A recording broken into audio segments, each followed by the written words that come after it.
Okay, we're going to go ahead and get started now. So in general, at these meetups, I think what we're going to do is at 7:20 is when we'll probably jump into the lightning talks, and that'll give everyone some time to come in and talk with people they know in the network or get some food or whatever. Tonight we have 3 scheduled talks and lightning talks, and so you'll be hearing from Nicholas Zakas on the performance differences between local and global variables, Davey Waterson on ActiveRecord.js, and that's an ORM for JavaScript. And you'll be hearing from, I know the schedule didn't say this was going to switch, from Tom Robinson on the same topic of server-side JavaScript, as was previously stated. But first we're going to start with lightning talks. And so anyone who wants to come up and spend a couple minutes, either with slides, without slides, ask a question or present some project they're working on or some idea they're thinking about, whatever it is, you're welcome to. So I'm going to right now just ask the audience if anyone here is interested in giving a lightning talk. Just go ahead and put your hands up, and we can file it in order. I know there's at least 1, maybe 2. So.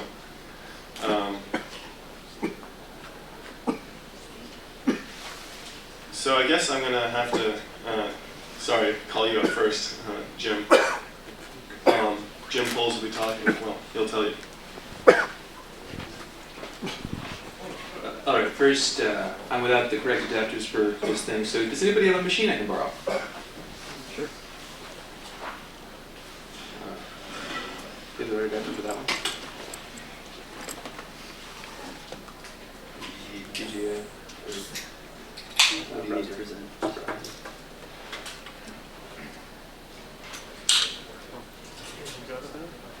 Yeah.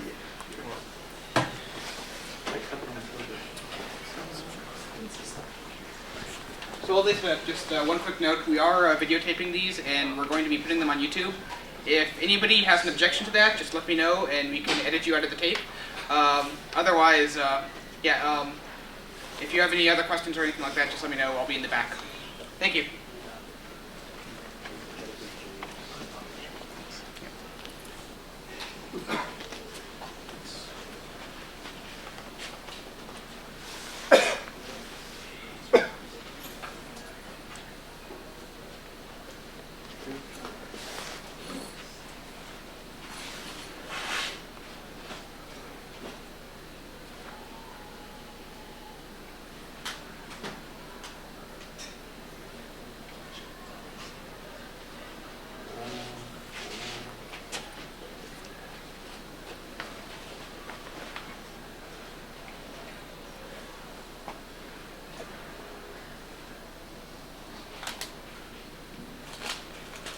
All right, yes, there we go. Okay, my name is Jim Pauls. I work at a company just down the street called Incredible Solutions. We make a product called Backboard. It's pretty simple. It allows you to upload documents and get feedback on them from your peers. It's bears somewhat of a striking resemblance to a product that Apple launched a couple weeks ago called iWork.com, but hey, we were on the market 6 months earlier. So I'm just going to log in real quick.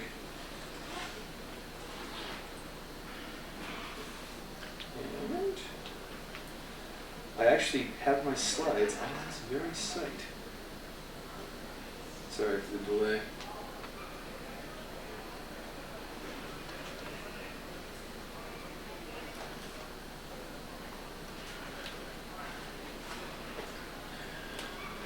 So when you use Backboard, the interface you get looks something like this, and it's pretty simple. Your document is on the left. The feedback people give is on the right. But the one feature I kind of want to point out is that it's streaming in real time. So if I open another window with the same URL,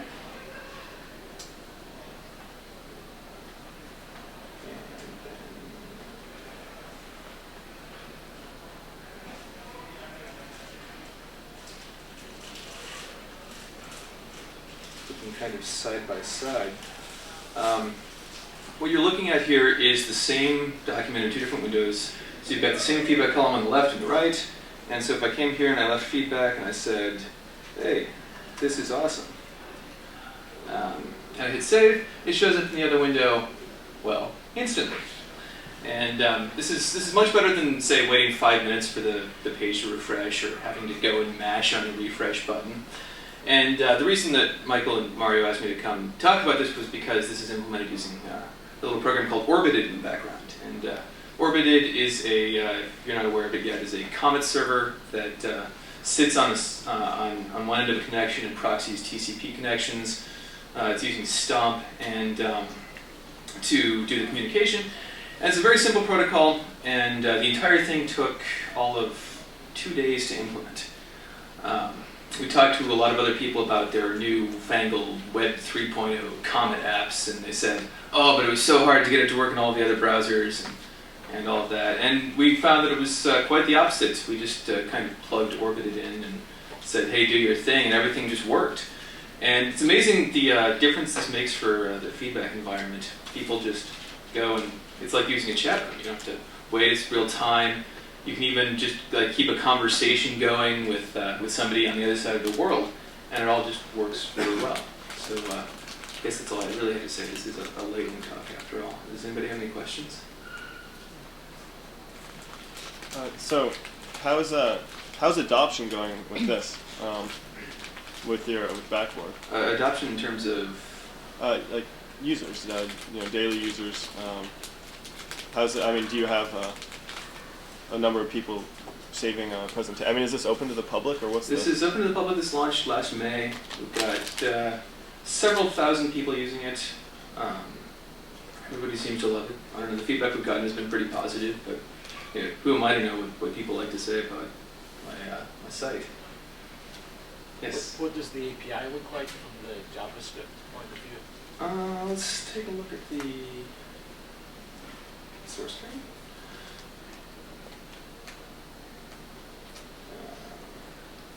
So right down the bottom of the page here,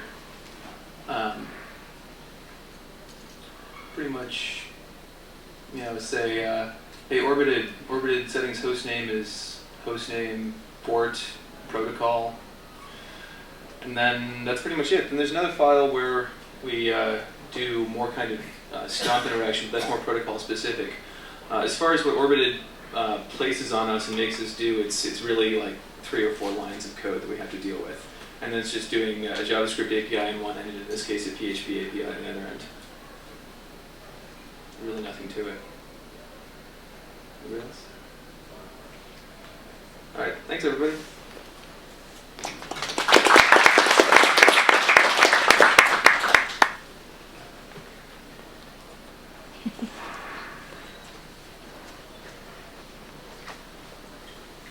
So, lightning talks. Has anyone else thought of anything they want to talk about in the meantime? Okay, then we'll go ahead and start with the first presentation. So I'd like to ask Nicholas Zakas to come forward for a talk on the performance differences between local and global variables. Thanks.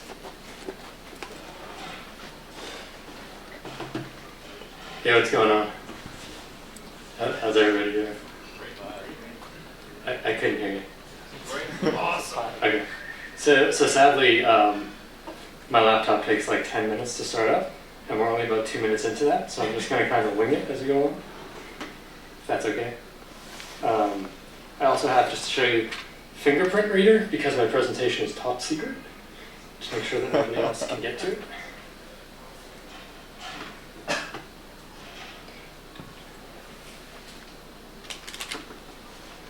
Is everybody usually this quiet, or what? Yeah? Okay. So let's see. There's like 3 girls at this one, which is way up. It's like a 200% increase over last one, so that's good. Thanks for coming back, by the way. It was nice of you. Wow, tough crowd.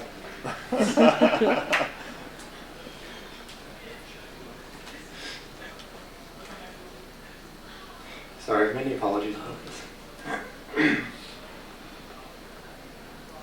So why were you doing this benchmarking? So funny you should ask that. Question was about benchmarking. So I am working on a top secret book with a bunch of top secret people. And it's all about performance. And my little bit is about JavaScript performance. And so instead of going out and having a social life, what I decided to do was set up a whole bunch of browser tests and a bunch of benchmarks. This is one of the ones that I was doing, trying to figure out variable performance. And at some point this will actually start up and I can explain more, which would be awesome.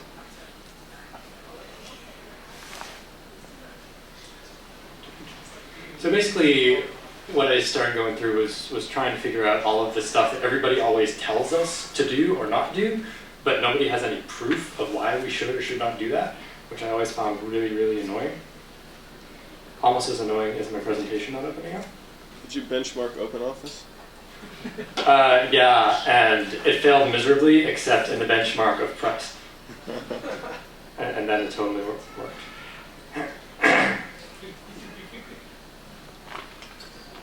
When's your book coming out? Yeah, I could tell Hedrich.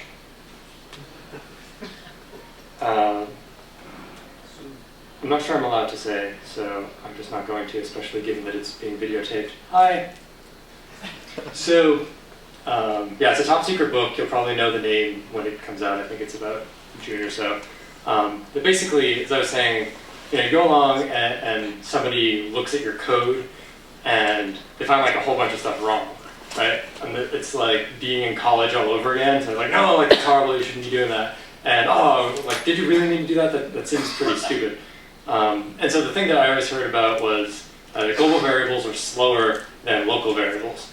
And logically that kind of makes sense, but I didn't just want to believe it, like I wanted to actually prove it. So I went through, ran a bunch of tests, and just to take a step back, if you want to understand why this stuff is true, you need to understand about the concept of scope chains. How many people have heard of that before, scope chains? Anybody? Oh, good. Then I guess I'll just skip this part. So scope chain is basically when you define a function, like I did in the previous slide, there's this super secret hidden scope property that gets created on the function object, because functions in JavaScript are actually objects. And there's a super secret property that you can't see, but what it actually contains is the scope chain for the function in the context in which it was defined. So in this case, the function is defined globally. So the scope chain pretty much just has a single object in it, which is the global object, which has all of your global objects and properties and methods. I didn't list them all out here, but that's where document is defined and window is defined and stuff like that. So again, that's when you define the function, right, before you execute it. So when a function executes, this thing called an execution context is created, which you can logically think of as just another type of object. And the execution context scope chain gets initialized with the same stuff that was in the function's scope chain, the stuff that was created when the function was created. And then it creates this thing called activation object, and apparently I need to update in 5 minutes, so I'll have to make this quick. So it takes this activation object and throws it onto the front of the scope chain. So, hey, that's what I just said. And so it's when you try to do identifier resolution, it starts at the front of the scope chain and works its way to the back.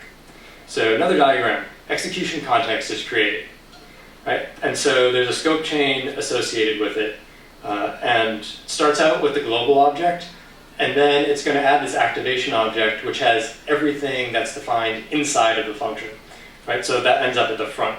And so there's stuff like the definition of what this means within the context of that function. And then the arguments object, and any named arguments, and then all of the local variables. So when you come across one of those variables within executing that function, there's actually a search that goes on to figure out what that variable maps to. And so it starts at the front of the scope chain, which in this case the activation object for the function, and says, hey, do I see anything with this name in this area? If the answer is yes, then the search stops. And you've found your variable and you use that. If no, then it continues on into the next step of the scope chain, and it will continue for as many objects as are in there until it reaches the global object. And presumably, if it's not found there, it should be smart enough to say, hey, this isn't defined, and blow up on you. So the thing to understand about identifier resolution then is that local variables are the fastest it can possibly be, because a search is as short as it can ever be. And the further into the chain you go, the slower the identifier resolution is going to be. And so how slow? So this is where my funky, yeah? So the scope chain is a device used in the specification to specify expected behavior. It's not mandated for implementation. Right. So, it's basically the suggestion of how this stuff should work. So for example, Chrome's scheme whereby they flatten prototypes effectively, flattening your prototype chains to increase the speed of member lookup on objects can also, that kind of optimization can also apply to scope chain. Yes, and in fact, if you take a look at my lovely chart here done with, PowerPoint, the Chrome is pretty much a flat line at the bottom. Like, there's not much of a difference as you increase the scope. And just to explain what the graph is, basically the y-axis is time, and then at the bottom is how deep into the scope chain the variable is. So as you get deeper into the scope chain, the longer it takes to find that variable and use it. So some of the browsers are pretty good. Like the latest ones, Chrome, like pretty much just a flat line right at the bottom. It's so fast that it almost doesn't matter. The latest WebKit nightly is about the same. It's pretty fast across the board. But all the other browsers, like the ones that, 95% of people are actually using, you can see there's a pretty drastic increase as you go deeper into the scope chain. And the couple things that would blow off of this graph are, like IE6 and Firefox 2 are just so far out of this that it's not even worth putting them up there. But you can see that, really, as you go further and further, and this is really important when you're using closures because you're just increasing the scope chain in there, it gets slower and slower.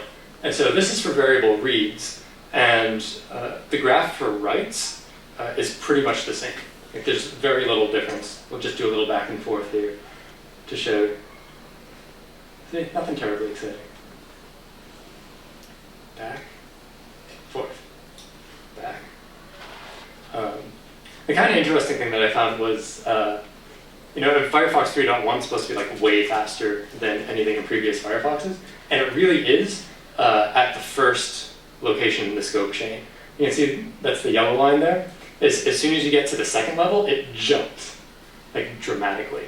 It's something I haven't been able to figure out why that happens, but interesting nonetheless. Anyways, reads, writes, very slow as you continue on.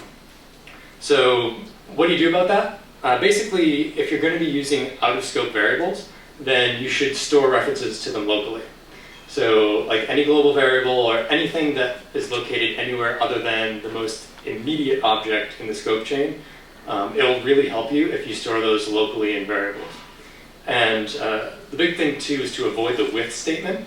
Because the with statement does this evil thing where when it's executing, it adds an object to the front of the scope chain with all of the properties of the object that you used in the with statement. And that means that any local function variables that you try to access within that area, it actually needs to jump to the second part of the scope chain to find those. So it kind of artificially slows down your whole function. So this was what we started out with at the beginning. So I kind of changed it so that instead of having 3 references to document, I just have 1. And I'm storing that in a local variable, and I'm just using that over and over again.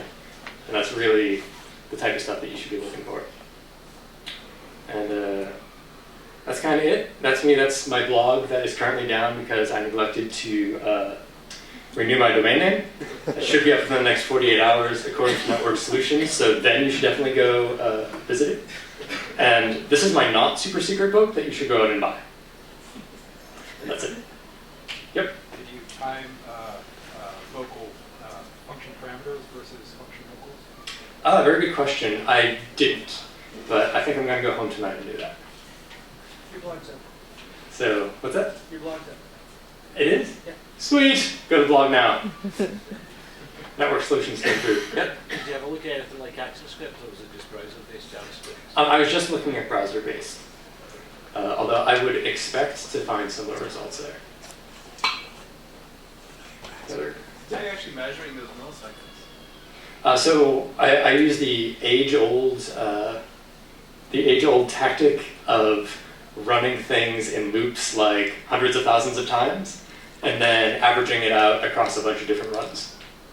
And so I basically created a test harness that I could run that wouldn't crash the browser, and that I could just insert tests into and have it run, give the updates, and then take the average and paste it into Excel and create a chart. Yeah. So did you read Resik's post on the performance stuff that he was doing when he was measuring the Dromeo stuff, where he was talking about measuring short executed things? It'd be better to do time-based rather than iteration-based. I just wonder if you had any opinion on that. I think it's all good depending on your perception. And I can understand that too. I think I would have had a harder time narrowing down the differences that I was seeing that way. Yep. The previous slide, you were assigning a local variable doc to the global variable document. That's sort of something that you would think that the people who make the browsers might do, that every time you get something that's beyond the local scope, you have your little local lookup table that says I already found that. So I imagine some browsers do that, but then the question is, when you design your test, it's very easy to get into this thing where I'm going to throw a whole bunch of things and it outsmarts you and you suddenly get these great performances. So maybe you want to elaborate on my BS. Elaborate on your BS. Sure, I would love to. Yeah, so there's a bunch of things as JavaScript developers that we don't have the benefit of as you would if you were a C++ developer, because the compiler takes care of a lot of that for you. So I think the cool thing is that newer browsers and newer engines like Chrome and V8 and like TraceMonkey and Squirrelfish and all those are starting to do some of that behind the scenes for us. The problem is that, with the majority of people still using IE, that's not going to help us out now until, 3, 4, 5 years down the line. So for most of my tests, I tried to make them as simple as possible. It was literally assign a value from a local variable, assign a value from a global variable, assign a constant, and then compare them all. So I tried to eliminate any sort of trickeration in the numbers like that. Anything else? Yep. The example used here was the get element ID and things like that. How is there anything you can apply here in the context of using a framework like Prototype or jQuery as far as their utility functions? So you're asking if there's any way to improve performance by using those? Well, I'm saying if the same concept applies, because you would just use their utility functions around instead of using get element by. I understand why this works, but a lot of times you're using those utility functions. So would they suffer from the things you're talking about? And if so, is there a way around it or not? So I think that if you were using libraries that are returning actual objects that are located elsewhere, then you'll end up with the same issue. If you're using something that is going to return document, well, document is still, sorry, I need to reboot my computer. Document is still going to be global, so you're still going to end up with the same thing. If you're dealing with something that's returning an object that is wrapping something in another scope, then you may end up with better performance increase. Do you have any sense for how important these games are relative to other common things that are done, like get elements by tag name, things like that? Yeah, so it's a good question. What I usually say about performance is that it's like death by 1,000 paper cuts. It's like, you eliminate one, it doesn't make all that big of a difference. You eliminate two, it doesn't make all that big of a difference. But it's when you do this in concert with a bunch of other things that you actually see the difference. So yeah, if you just go through and do this, maybe you'll see a small increase. If you do this along with optimizing your DOM interactions and making sure that you don't have a bunch of long-running scripts, then you end up seeing increased things. So this alone, probably not all that big deal, but this coupled with a bunch of other stuff, you'll get bigger bang for the buck. Yeah. I think you're reaching your quota on questions, by the way, but go ahead. Someone else has one. Let it go. I'm not that interesting, so there can't be that many questions. Are you aware of any like performance profiling things out there, like for JavaScript, that you could answer those kind of questions, like which part of your app is actually taking the Yeah, so I mean, there's a bunch of profilers that you can use. Of course, the Firebug one you can use for Firefox. The IE8 web development tools actually has a profiler built in too, which also helps.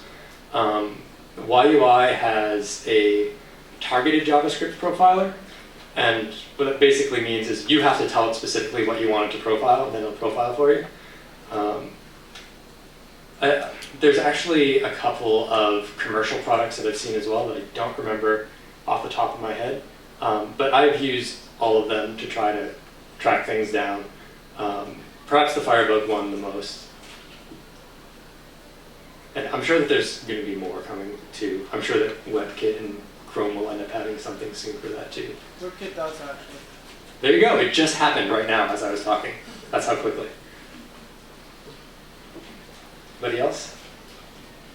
Because I really have to reboot my computer. Yeah? Okay, thanks.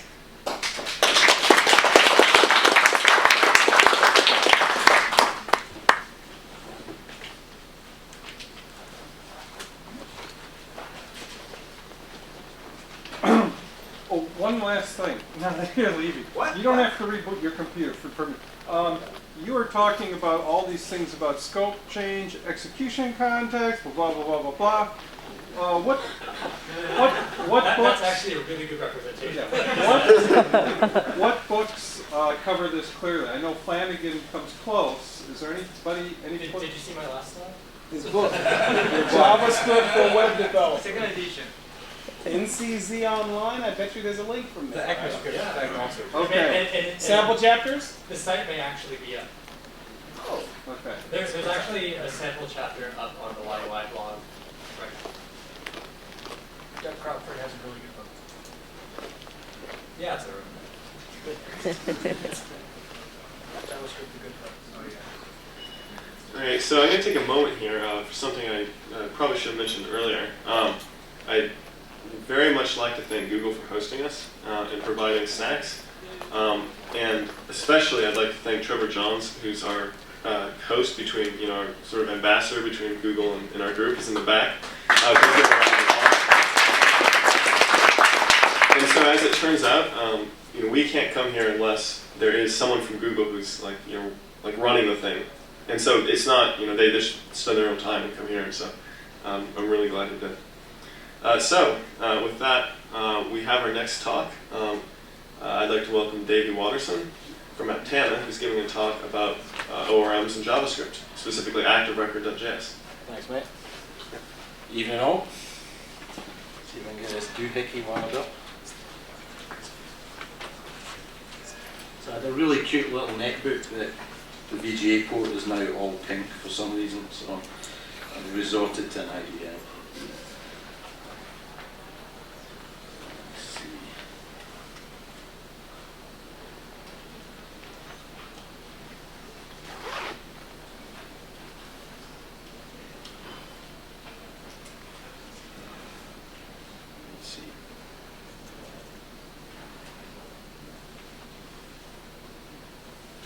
Coolness, that was easy.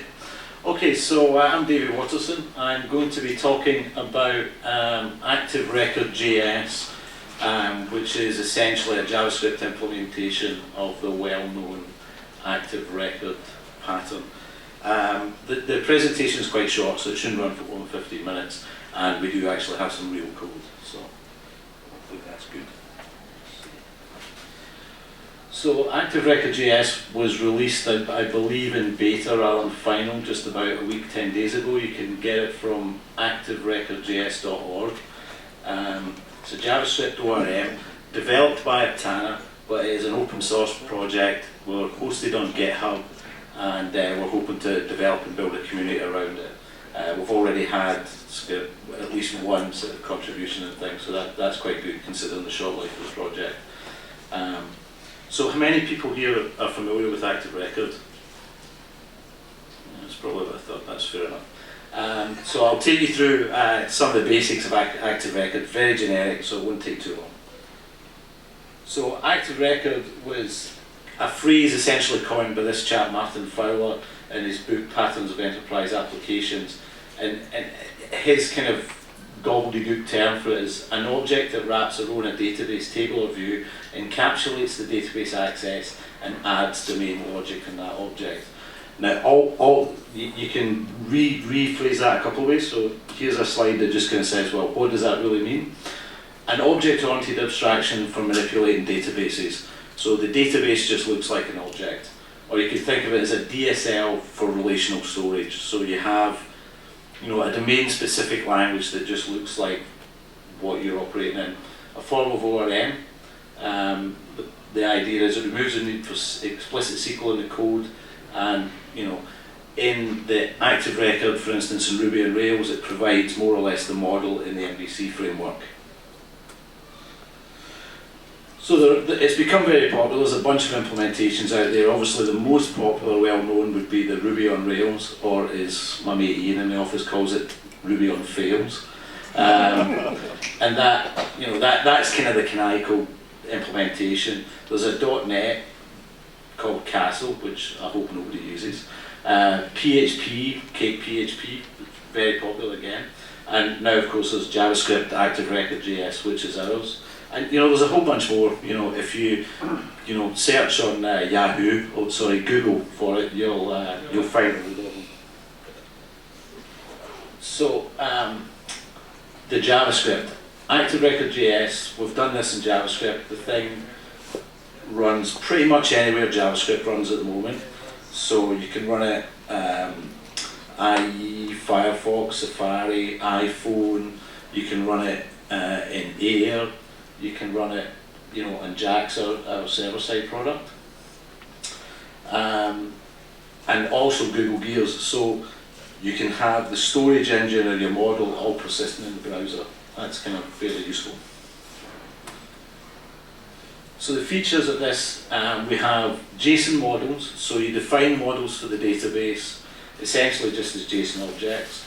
We have support for migrations. So when you define a schema, you can alter the schema through time and create a stepwise staging process for doing those changes called migration. So you can move a database from version 1 to version 2.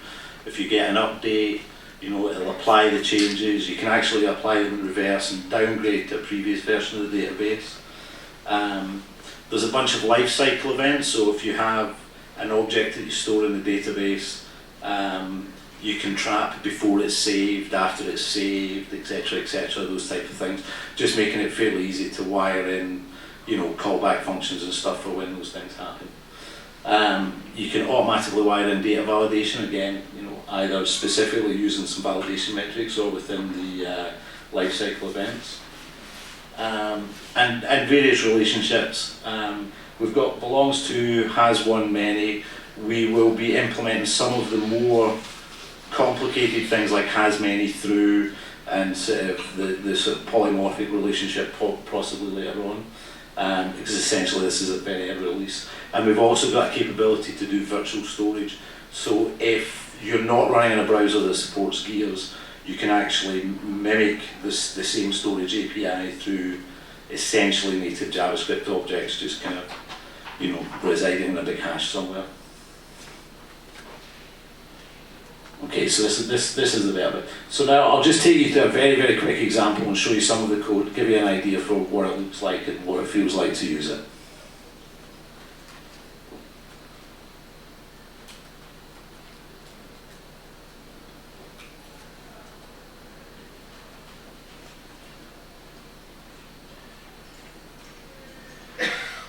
So basically a fairly straightforward HTML file. I'm editing it inside a Tannis Studio product, and the storage mechanism that we're going to be using is a Tannis Jaxa, which is a server-side JavaScript engine. Out of the box, with no configuration, it uses the SQLite engine because we're based on Mozilla. So that's what I'm using for this one.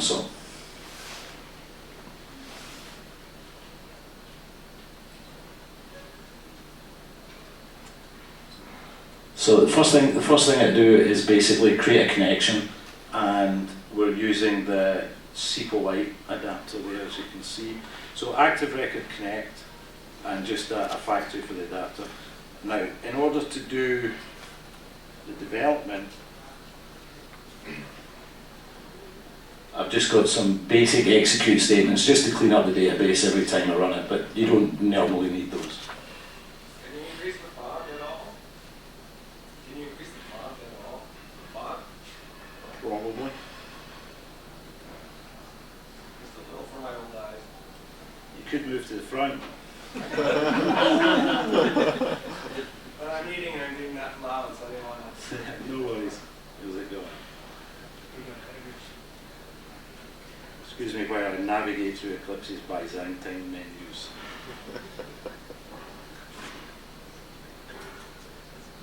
Just a little.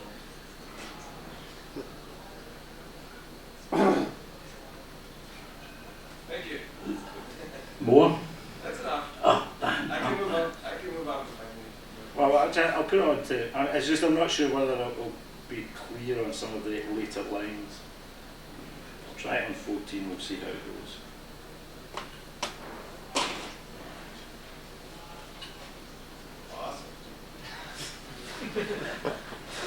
Cool. So yeah, so basically the first thing you do, you create a connection to your data store, and then I'm just doing a couple of statements there to just clean up some stuff from previous runs.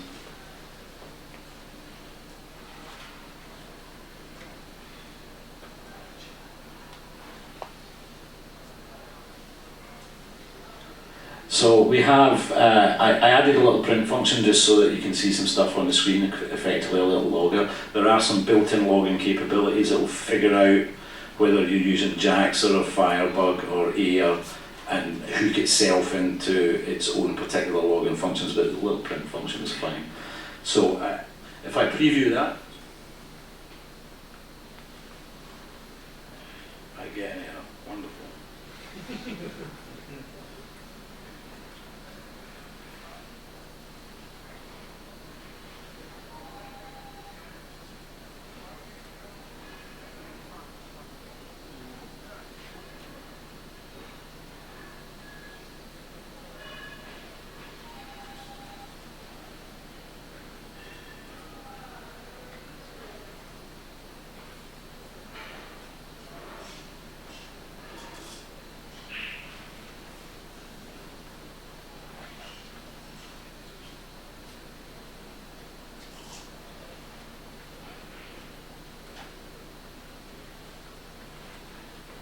So I'm just going to restart here. I think something's got confused when it went into hibernation.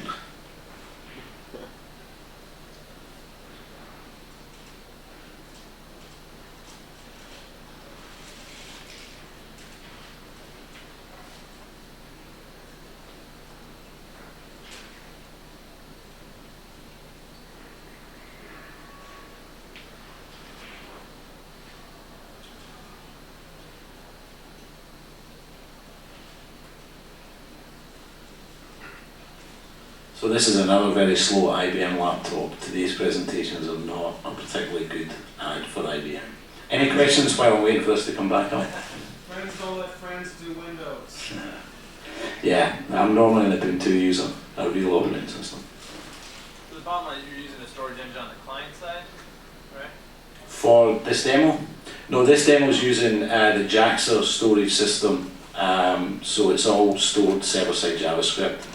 Jax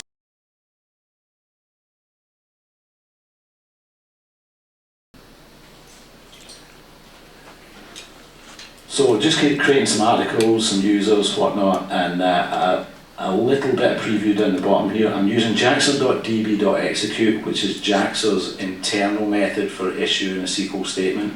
I could just as easily have used the ActiveRecord one, but as I say, I'm a Jaxer developer, so I like to slip it in there wherever I can.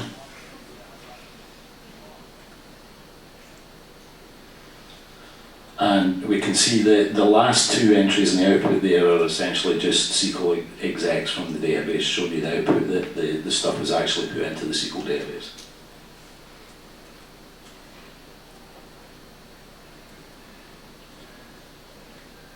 Yay.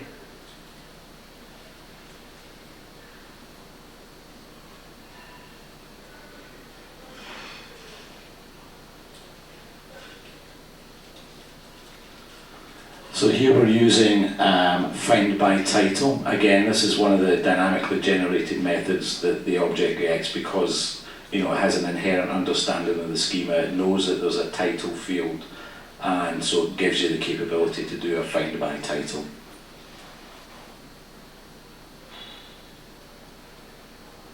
And we get the title back there of some content.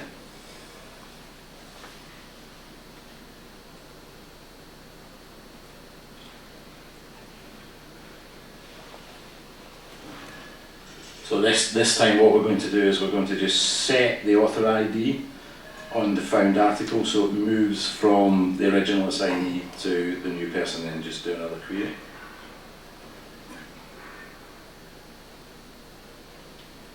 Dynamically generated by an exception on the method not found, or? No. Some of the stuff in the more advanced parts of the framework, when we actually get into the MVC, we're using JavaScript's built-in no such method. A lot of this stuff is just essentially generated as part of the object because it has an understanding of the schema. So it doesn't necessarily need to trap unexpected stuff. It can pre-create those handlers as such.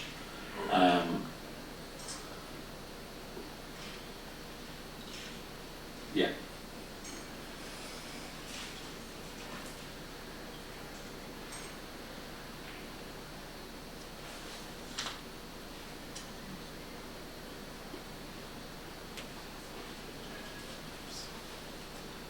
So now another one of the dynamically created methods, which is get article list, and we just look at the count of the article list. So I created another one. I essentially assigned another one to myself, so we'll see that number. Yay.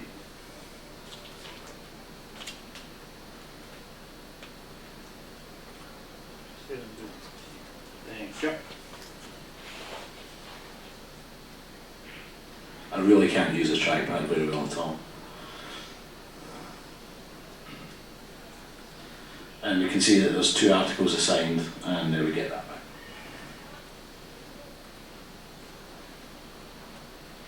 I did warn you before, it was a very trivial example.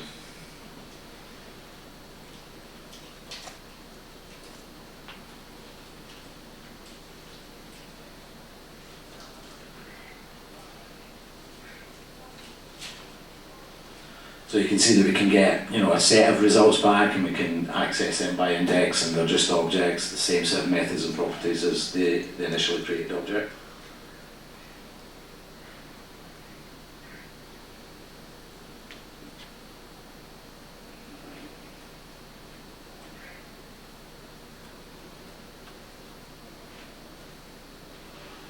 And then that's a find all, so same sort of thing there.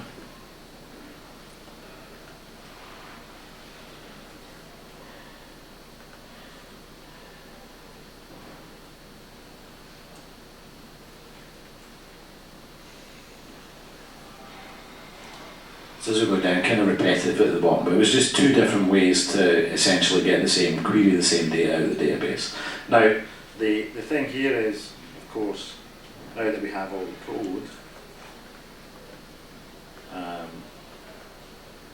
you kind of get the feel for it where, it's Active Record, it looks pretty much like Active Record. It'll be a little bit different from what you're used to if you're used to with Ruby, because there's certain language limitations compared to Ruby, or the Ruby approach doesn't quite apply to the JavaScript approach. You could, for instance, use dynamic getters and setters in most major browsers in JavaScript now. Unfortunately, as kind of was alluded to before, we do suffer from that long lingering disease called IE6, so there's certain capabilities that you would like to use that you can't use. So that's why instead of just having, some of these things just being the property name without the get prefix, we do it this way. When you create an object, you have properties on the object like username and title, but you have to use a set method to assign values to them rather than use a setter construct to do that. If you were guaranteed to be working in a particular sort of Firefox or Safari as the browser, and you could rewrite the code to use proper setters and getters, but you know, it's a kind of historic compatibility issue there. And you know, that's pretty much it. It was just to let you see it, give you a little bit taste of it. Questions Sure. about what are some of the limits and things you guys are looking to do for your next rev, and what are some of the things you're looking for standards and browsers to support that you think really be valuable for people using this type of architecture? You know, for the next rev or sort of ongoing revs of the project, well, with it being a GitHub hosted open project, we're hoping the community will take the lead. So I mean, there's things that we'd like to do, there's things that we know we want to do because they're kind of part of not the spec, but sort of the de facto standard. I talked earlier on where you have the different sort of has-many relationships. The ActiveRecord on Ruby has a polymorphic relationship where essentially multiple relationships share the same joiner table. You know, and it's just a matter of putting the semantics of that into the DSL so you can do it. I would like to have the capability to have the thing essentially sniff out whether getters and setters were available and dynamically create the properties one way if they are and the other if they're not. You know, that can be problematic because you know, you can't necessarily have the code that's using them change dynamically as well. So, but if you were working in a monolithic environment where you could guarantee a certain level of JavaScript support, you could have a more elegant syntax. You know, that's just because I can't quite like that sort of stuff. I'm trying to think what else. The language feature side of things. I mean, one of the things, especially when you're looking at creating an MVC framework, the no such method type things that you mentioned before are very useful. Where there's something similar in Ruby. I can't quite remember the name of it, but you know, you call a method that's not there. You have a special error handler method that gets it. It can understand what was the method that was originally invoked. So that gives you the capability to essentially create a whole bunch of methods on objects that aren't really there. It's just a special case handling type of thing. SpiderMonkey has that in the Mozilla engine. I'm not entirely sure. I think, and not actually Adobe, I don't think have it. And I'm not sure if Safari WebKit type thing has it. What's missing there generally, usually the first thing people ask for there is something equivalent on properties rather than just methods. So you can have fully dynamic properties as well as fully dynamic methods. That was something that was in the ECMAScript 4 standard, and then it kind of got the kibosh put on it, and I don't believe it's in the, you know, whatever the 3.1 plus maybe standard that we've got now. What are the differences? I'm sorry, just to follow up. What are the differences you see across implementations of apps when you go to Gears versus Air and some of the other structures? And do you see cross support? Are there some things you're able to say that people need to do with apps that use that type of storage that are good practices across all those platforms that you've seen? Fundamentally you're dealing with a database. I say, you know, good database schema design is very important. I think it's also very, very important not to forget that you're actually dealing with a database. Even though you do have a convenient abstraction to write your accesses in JavaScript, I think one of the problems with a lot of scalability issues on Rails apps was the fact that people thought they were getting something for nothing when they were using ActiveRecord, and you still really have to consider very, very carefully how you make database accesses and when you do, because they're very, very expensive. So if you pull the same row out of the database twice, do the results compare true with their quality? Yes, actually they do, yeah. So, and there's also like some synchronized methods that you've got so that you can tell the object to synchronize itself with the kind of latest sort of thing in the database. So. This seems really cool. What's the main application versus just using like Ajax calls to like a cake PHP framework on the back end? What are the main use cases? Yeah, well, from my own particular perspective, if you look at, you know, obviously Ruby on Rails is an incredibly successful framework. We've really got a hell of a lot of mindshare out there. Being able to do the same thing in JavaScript is really what this type of technology is aimed at. And working as I do on the Jaxer server stuff, we then sort of move into the area where everything from the database to the user is all one single language, one single thing. So you lose a lot of the impedance when you cross those boundaries of going from like PHP to JavaScript. You know, Google, you know, they have their GWT where they kind of take the reverse approach where, you know, you write Java and it generates the JavaScript, but essentially it's the same thing. It's trying to operate within a single language paradigm because you maximize your experience and skills at every layer of the cake kind of thing. And other interesting things, I mean, not necessarily directly related to something like ActiveRecord, but things like CouchDB and stuff like that, where you've got really nice JavaScript object persistence. There's another library called Persevere. These sort of things are starting to get really interesting where, you know, you only need one language and you can do absolutely everything, which is kind of cool. Are you aware of Steve Yeage's Rhino on Rails? Yeah, I believe it was abandoned because the performance was rubbish. Oh, okay. I think he was going for like crazy stuff. I mean, he was doing a lot of fairly deep rewriting of the sort of Rhino stuff to get it to work. I understand it was very good, but he could never just quite get it to the last sort of part of performance that he was looking for. If you have triple equals being maintained, do you run into sort of memory issues when you are iterating over the database? How do you end up making sure that two retrieves from the database are triple equals? Essentially a lot of these things, I believe the way they're configured are as static objects, so you've essentially end up with references to the same object. So if you iterate over a large database, then you would fill up, you would have memory leakages then? Yeah, I think loading a large database into the browser is probably not a good idea generally. But then again, you could essentially already have it in there if you're using Google Gears.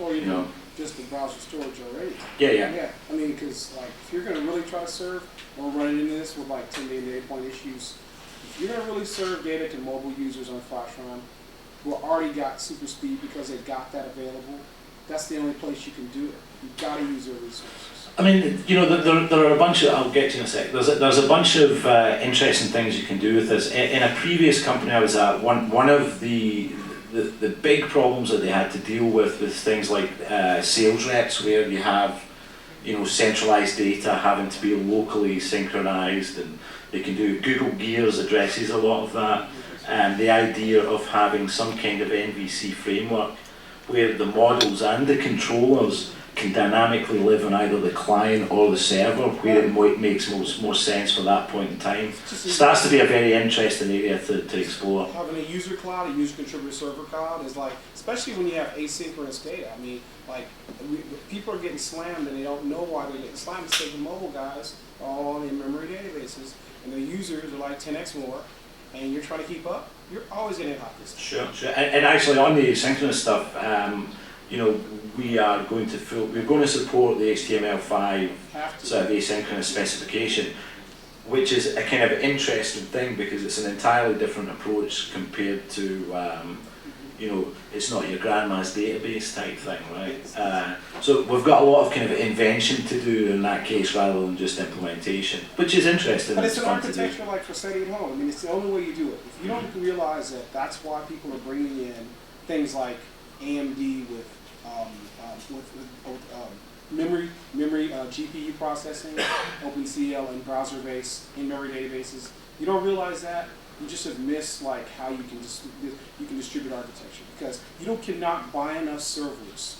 We have some large customers who are literally running out how much data center power they can pull in to serve this stuff. No, absolutely. And that's one of the things. Especially as the JavaScript engines get more and more and more powerful. You can start to think in your applications in terms of distributed processing and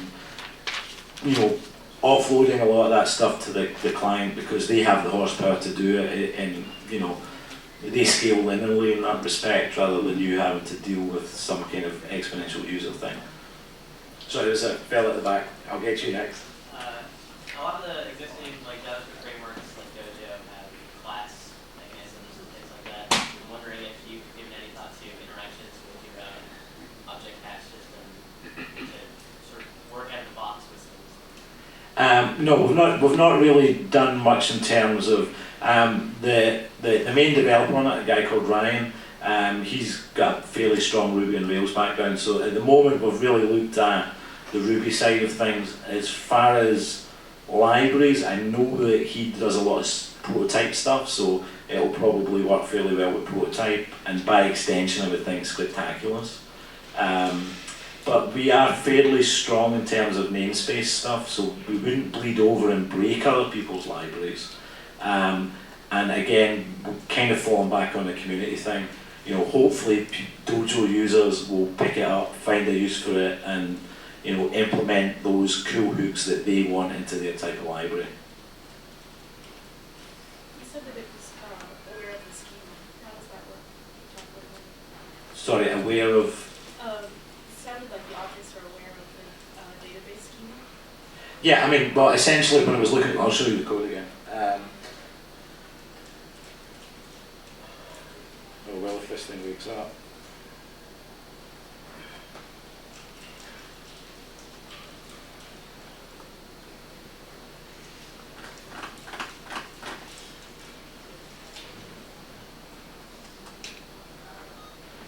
It made a noise. Yeah, so essentially in the example I've shown, you define the schema that it's going to use. So there's a ActiveRecord.define, which then takes a bunch of JSON parameters. That can either, you know, if you're just doing it as a completely your own build application, that can generate the create table statements if required and actually build the schema for you.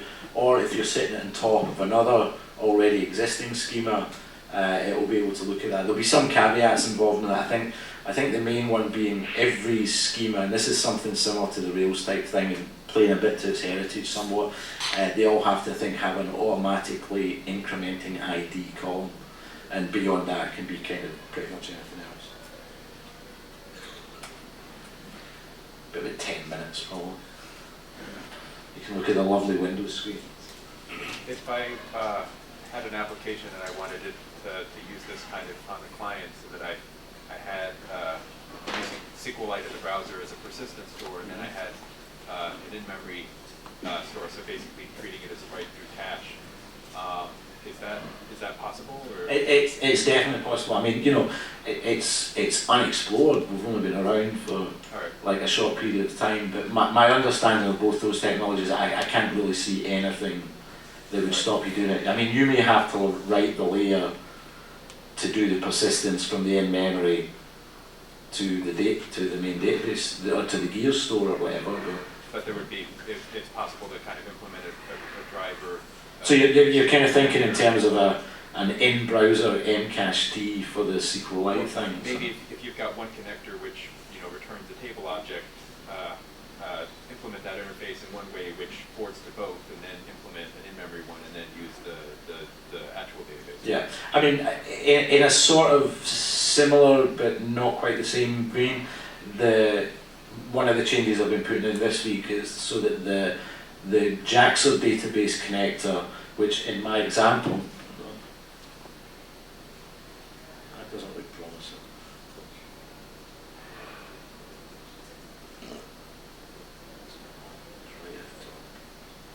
So if you notice the code there where I say active,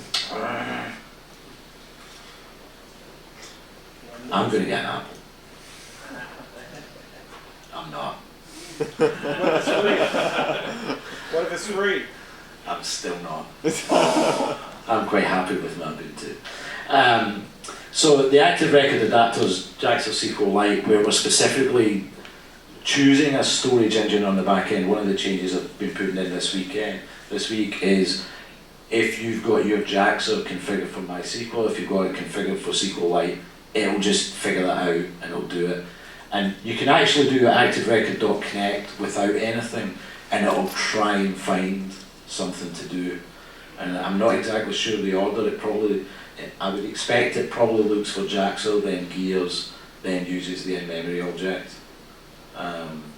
Or perhaps if it's running as an ears app, that it'll look for the ear persistence or something. I may have missed this, but at some point you're generating SQL, right? Yeah. Like for SQLite, you're generating some kind of query statement. That was the point. Everybody was supposed to miss the fact that SQL is involved in this. Right. Well, so my question is, what backend do you support? Like any SQL backend, like Postgres or like MS SQL or? Well, I mean, essentially it has to be something that's supported by the browser or a browser-based technology. So Gears, essentially that's you've got SQLite. If you're using JAXA, you can connect to SQLite, MySQL. If you're using Air, there's probably a bunch more. I'm not really familiar with exactly what their support is. But we're sitting on top of that layer. They're using SQLite too. I know they use SQLite. I'm just not sure whether or not they can, connect to a MySQL server or an Oracle server or whatever. Yeah, you can, because you can use on Adobe. We do stuff on their platform for 10 years. You can connect to a database on CoFusion or whatever. That's a SQL database. The cool thing is you can actually use like Zoho or something like that and go SQL up, have it convert and talk to a Python back. Right.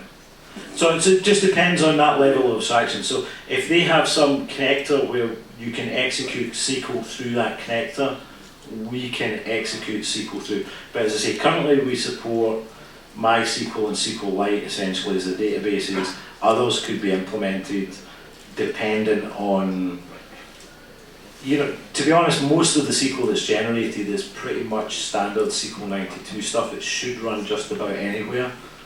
But, you've got to do that on MS SQL before you can say for sure. You've got to do that on Oracle before you can say for sure. How about like running this on Rhino? I know they have all the Java SQL connectors to like everything. I don't think there would be any problem running it in Rhino. Given that it runs in any browser. So Rhino is very, very close to SpiderMonkey in terms of implementation, even has the no such method stuff, all of the special things. So my expectation would be that it would work. It does work. I actually started working on an adapter for Rhino MySQL. Right.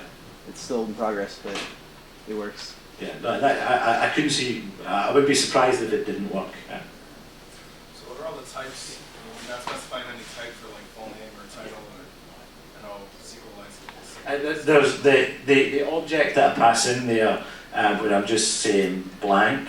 What I'm actually giving there is a default value.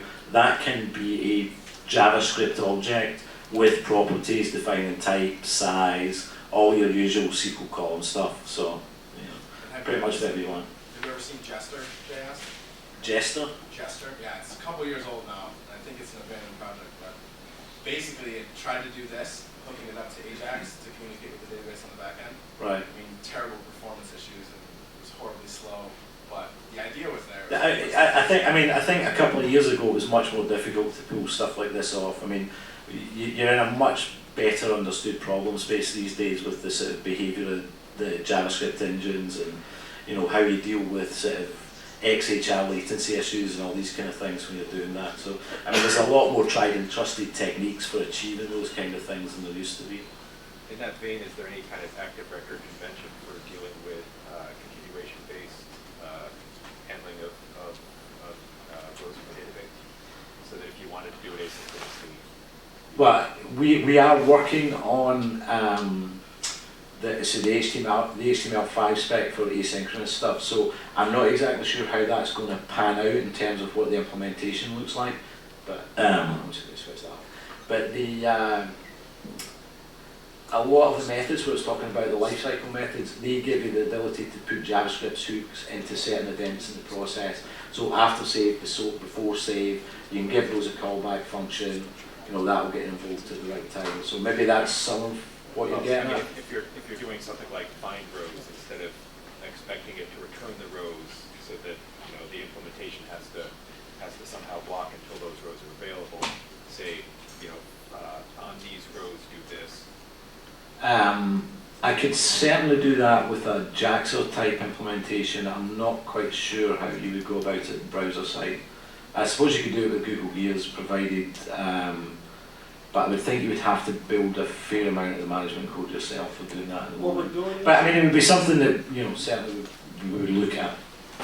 we're doing common, because the problem is for large databases having to lock one. So what we do is we make the database come out and ask the local instance, just like you would on the cloud, for that information. It checks with all the peers, say in a session or whatever, who's got the latest data. You stream it along UUID and say, update it, tell me what the latest data is, write it, index it, and that way you don't have to lock tables or lock rows. Well, my kind of understanding of what you were getting at, and correct me if I'm wrong, was more to do with having a server-side cursor on the data that the client side could just get, you know, give me the next row, give me the next row, instead of give me 10,000 rows, because that's what's returned. Well, actually, no. What I was saying was right now the find by title, for example, returns an array, which means that if that's running in the UI thread, that has to block the UI thread until it can return that data. So even if it's one row, if that does a server round trip, then no, I think I'm not too familiar with that area of the API, but I think those can actually invoke callback functions with the results. So you don't have like a synchronous block there necessarily while you're making those things. And if it isn't, I'll make sure that it's very soon. Have you seen any working iPhone code yet? You know, the stuff runs in Safari in iPhone. The reason that we have the iPhone logo on there is more to do with the HTML5 spec support, which I say is still being baked. So I think there is some code in-house in terms of that, but I don't think there's anything public. So not yet. Not yet for the asynchronous HTML5 spec stuff. When you're creating a table with the active record, aside from the primary key that gets generated, is there any smart auto-indexing that gets done, or is it up to you to manually do that? I believe you have to pass in JSON descriptors for those types of things. I'm not sure if, for instance, you know, when you say has many and those type of things, as to whether it currently creates indexes for that. It probably should, and it sounds like it would be kind of trivial to implement. So.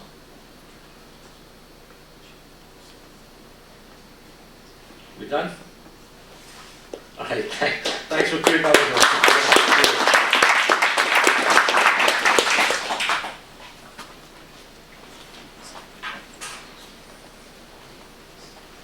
Okay, thank you very much. Now we have our final speaker. It's Tom Robinson, who's going to talk more about server-side JavaScript. And here he is.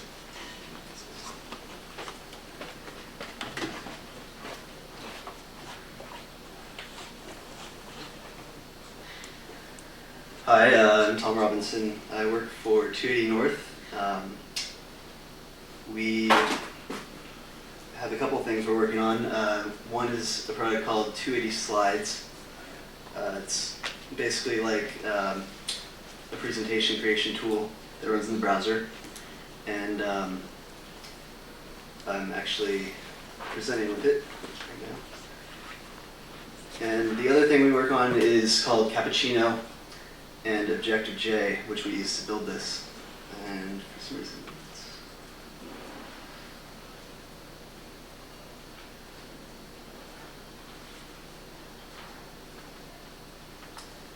I'm not sure what's going on up there, but I'll flip with it. So Cappuccino is an application framework for creating really rich applications in the browser. And it's built using Objective-J, which is a language extension to JavaScript. It's very similar to Objective-C, and Cappuccino is very similar to Cocoa. But I'm not really going to talk about that today. I'm talking about server-side JavaScript with a little thing called Jack and Roundabout. So why would you want to use some server-side JavaScript? Well, you can share code between your client and server pieces of your application. And JavaScript's a pretty nice language. And additionally, it'll work with Objective-J as well. And there's plenty of server-side frameworks for JavaScript out there. So why would I want something new? Here's sort of the Wikipedia page that lists all the things that are out there, and you'll notice that they all sort of use one specific JavaScript engine and one specific web server. So I wanted something sort of agnostic to the JavaScript engines and the JavaScript or the web servers.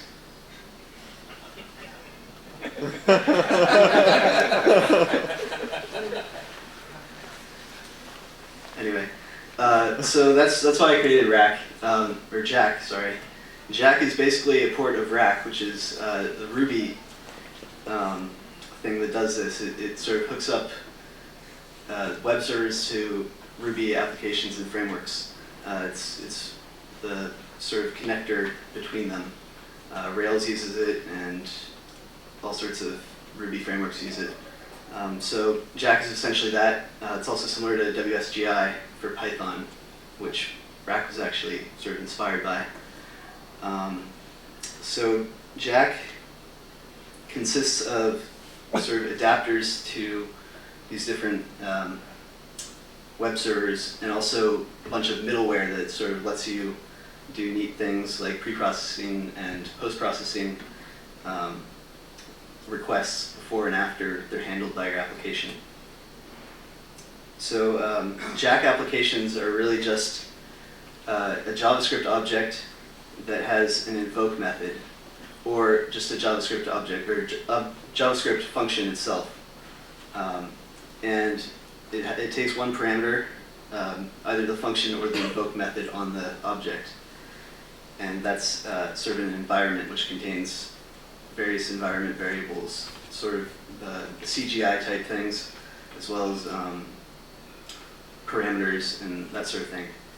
And a Jack application simply returns a 3-element array that contains the status code, the HTTP status code, hash containing the headers that you want to return, and the body. So here are sort of two examples. One is a JavaScript object that has the invoke method that just returns 200, which is just HTTP OK, and then content type, text plain, and hello world. And this is just almost the same, but it's just a JavaScript function. So that's just the really basic way to handle a request. And then middleware, as I mentioned before, either post or pre-processes a request, or both. So you can either do something to the request parameters or do something to the response. This example here is called head, and all it does is if the request was the HTTP head method, it clears out the body of the response. So this sort of automatically handles head requests for you. You'll see up here it invokes the application first, and then does this little processing down here. There's a bunch of other middleware that's sort of included by default, logger, content length, which just, yeah. So how do you emit like a little bit of content and then more later? Like say you're trying to stream a file. I mean, it looks like you have to return your entire body. Is there a way to like return a piece of the body with transfer encoding chunked and like another piece?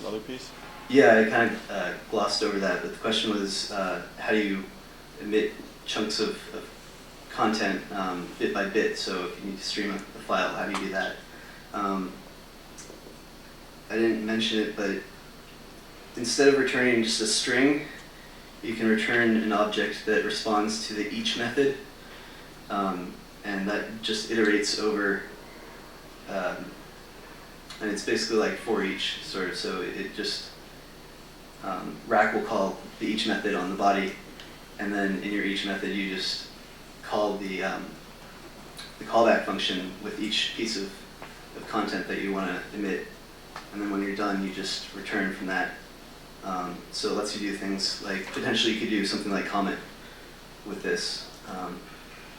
And then also for just static files, large files, right now it doesn't support this, but eventually it'll let you sort of hand that off to the web server. since it's much more efficient to let the web server handle that. Rack does something similar. So the whole point of this is to work with lots of different web servers, but right now it only supports Rhino with Jetty, or actually any servlet container should work. But I'd definitely like to add more, like fast CGI, and maybe something like mod Jack that plugs into Apache. All right, and then the second part of this is Roundabout, which is sort of a really simple framework that Ross Boucher and I worked on. Ross is one of my co-founders, and it's very similar to Ruby's Sinatra framework, which just plugs into Rack, and likewise Roundabout plugs into Jack. It's basically a simple routing framework where you specify a path or a pattern for a path. Like this down here is the user path with a user parameter. So if it matches this, it'll call this function here.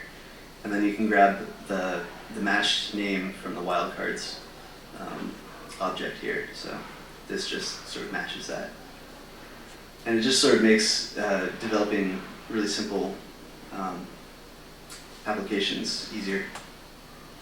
So I'm going to do a quick demo of both just raw Rack application, or Jack, sorry, I get confused all the time, as well as Roundabout. So here we have the server.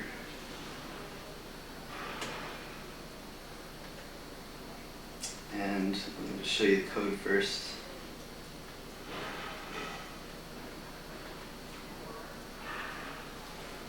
Alright, so this is just a hello world. It returns 200 status code with the content type text plain and hello from, and then the script name variable. And there it is, very exciting.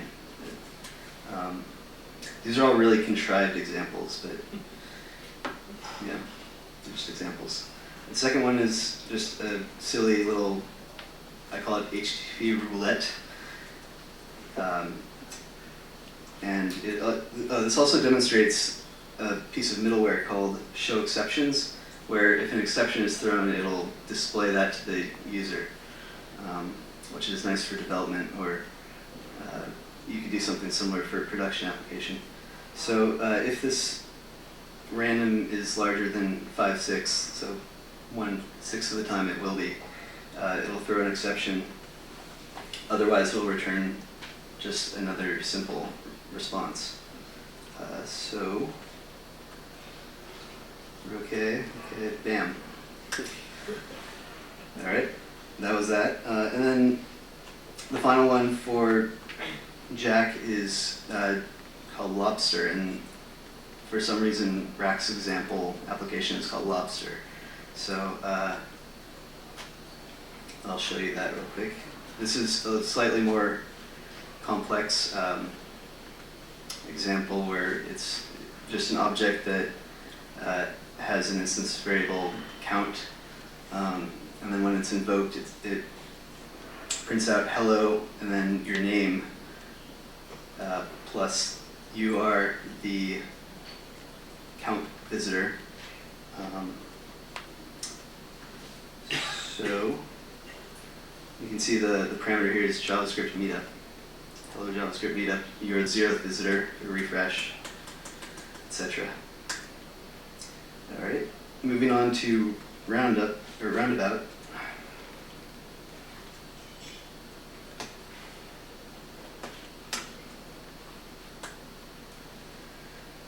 So this lets you sort of map to different URLs. So the first one's just /, so it's just the the root.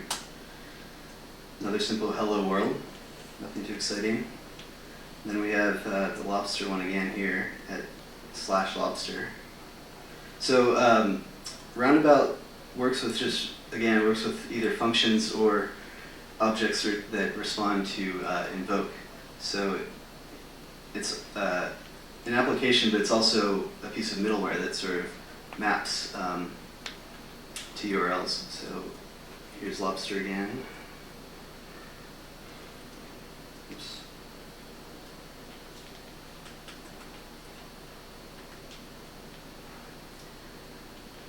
And then this one here, it's called redirect. It just redirects to the second part of the path. And here's an example of using wildcards. If you use a star, it's just indexed by number. So the first star will be 0, the second star will be 1, etc.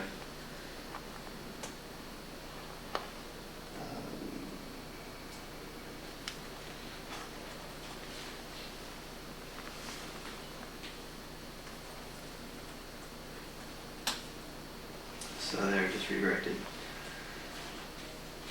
And then finally we have this one that has 2 parameters. One's a star and one's a named parameter. So it'll just print each of those.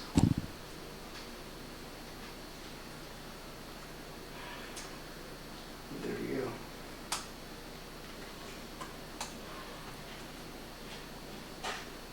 So there's the demo.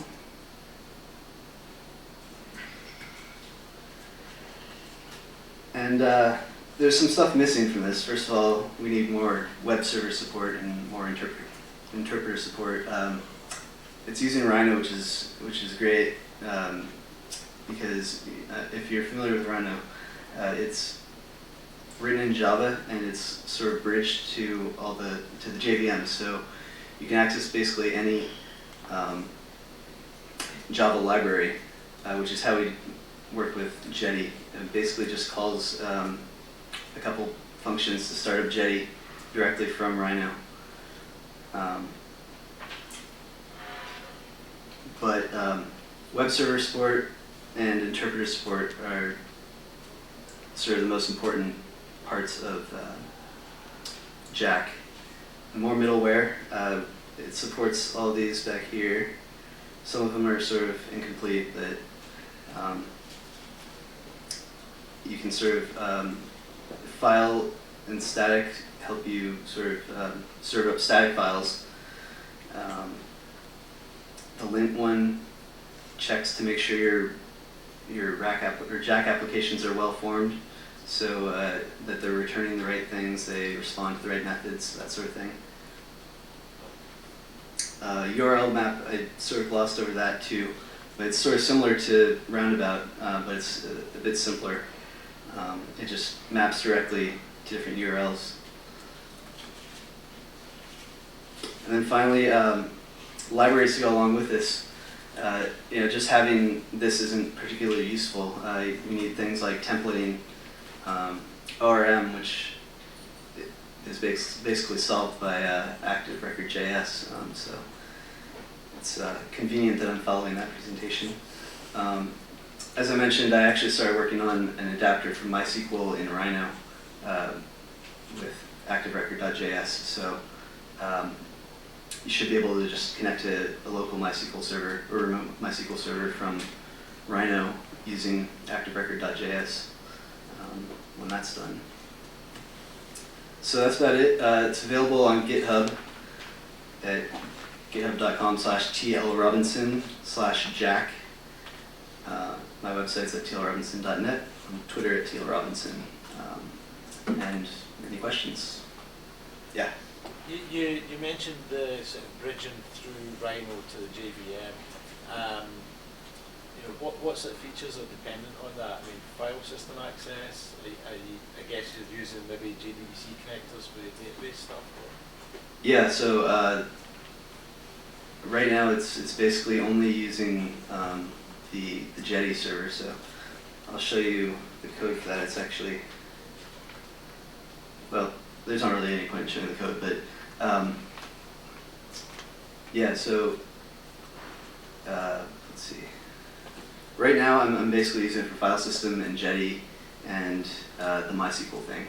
So the Jetty stuff is really just creating the appropriate content that gets returned through the request and things. Yeah, well, Jetty is a web server, Yeah. so it just it handles, it gives you So you get all the request info from the Jetty server and Right. the response info back out through the Jetty server. right. Let me see if I can bring up the adapter. It's pretty simple.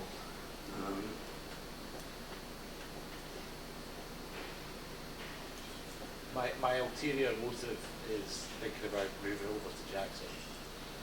Oh, yeah, it would probably work with Jaxer. Shouldn't be too difficult. I don't really know much about Jaxer, but Just that server-side JS. mhm. So here's the Jetty one.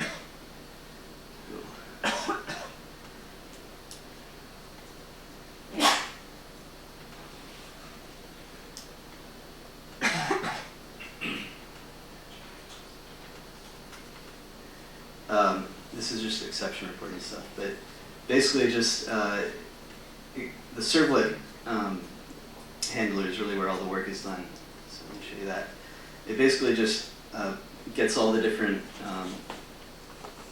request parameters and puts them in this environment hash with the correct names, and then just calls the app with invoke. So to work with another web server, you would just need to write something similar for that web server. Yeah.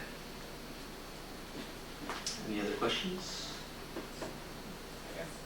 So, you guys written in this, like, and I know you're just showing the simple examples here, but like when you actually write something significant, what's the debugging experience like with server-side JavaScript?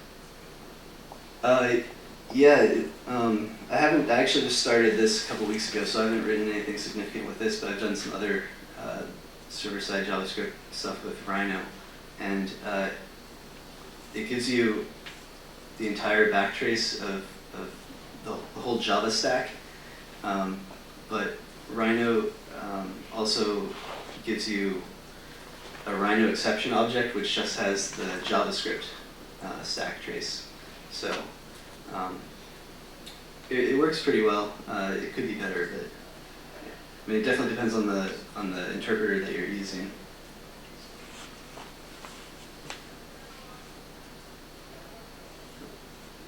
Any problems, things you're trying to fix, or next things you'd like help with? I mean, more server support would be the number one thing, and there's a few bugs in like the file one, like, so this is the file middleware. It basically just loads a static file and returns it, and for some reason it's not really working very well, but basically just filling out the server support and some of the middleware support. How do you deal with binary file uploads? I don't All right. yet, so but that could be captured in middleware or something. I'm not really sure yet, but there's probably a good solution. Yeah. Are you allowed to write by the server? Sorry, what? Are you allowed to write by the server? Or you can do just read? Are you allowed to write Generally files to the satisfy server? Oh. Yeah. To write to the server? Yeah. Yeah, I mean it depends on what. I mean, in Rhino you're allowed full file system access, so yeah.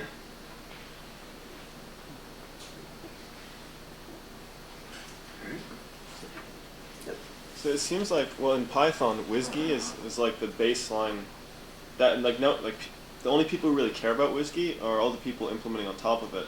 But like the users of, say, Django, or the users of Pylons, or TurboGears, or any of those frameworks they have in Python, like they don't care about WSGI. But it seems like you need, like, the hot new framework on top of like your infrastructure in order to really get.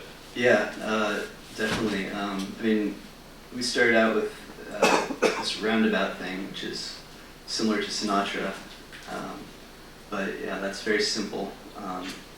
But that combined with like ActiveRecord.js and some templating libraries and that sort of thing, I think it could be a pretty good solution.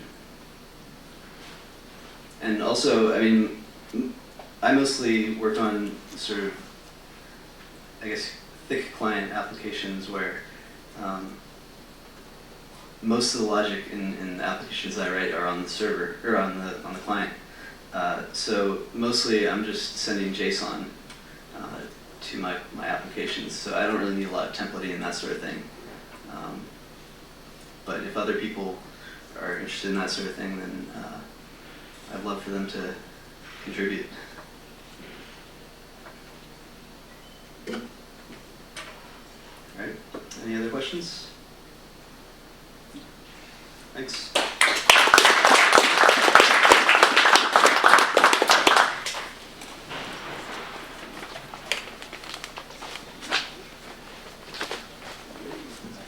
Okay, thank you very much for coming. We have a couple of quick announcements, and then that'll be it. The first is that next month, February 18th, we're going to have a panel, and it's not going to be a usual meeting.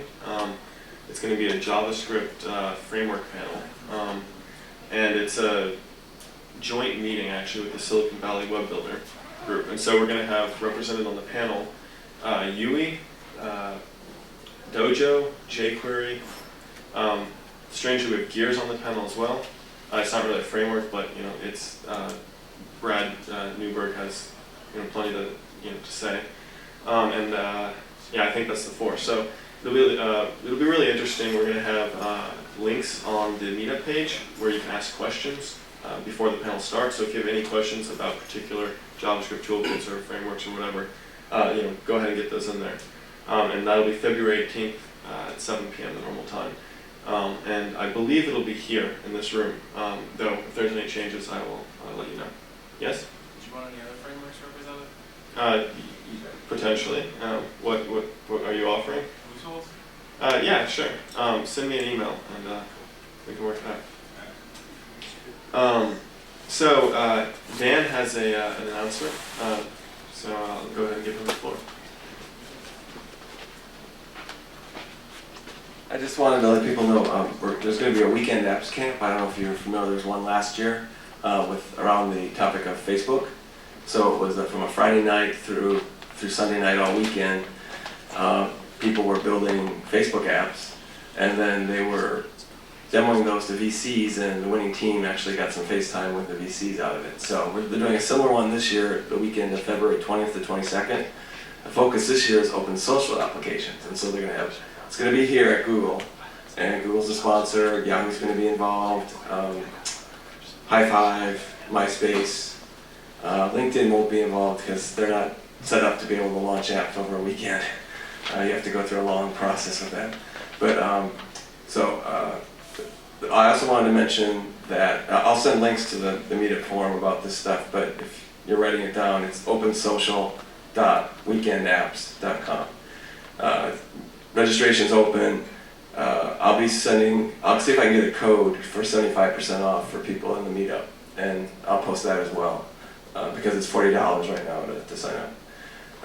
But you get in for $10 with a discount. We've been doing that for user groups. So I wanted to also say that our Google Technology user group meets here on the first Wednesday of the month, and we're going to have Open Social the topic. We're going to have a couple of developer advocates from Google here talking about the latest and greatest Open Social, including, maybe it won't be as interesting to this group, I'm a Java developer, so that they're actually having the RESTful API now and Java client libraries. They'll be talking about some of that stuff, and also how you can do local development of an open social application using the Shindig server locally, and some things like that.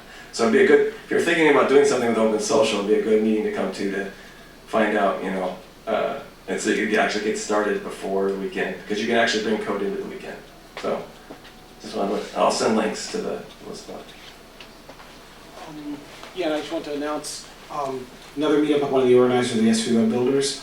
Next week we're doing an Android versus iPhone shootout, and we're focusing some of this stuff on a lot of web frameworks and web apps you can do on across platforms, and pretty honest, we're pretty open. And I just want to support the event they just mentioned, the Open Social one. Waleed and the guys organizing it were on my actual startup team that Microsoft and Oryx sponsored, and we built the first full Google, all Google API open social app to demo at the first event here. So these guys know something about it. We've got one partner, the biggest App Engine app, giving 2 million impressions to the winners, split among the top 4 winners. Plus, we have some strategic partners that OfferPal. They're like the biggest microtransaction group on apps, are sponsors. So let's just say you may be able to get into the $150 to $800 per 1,000 user area of revenue. Yeah, how'd it go?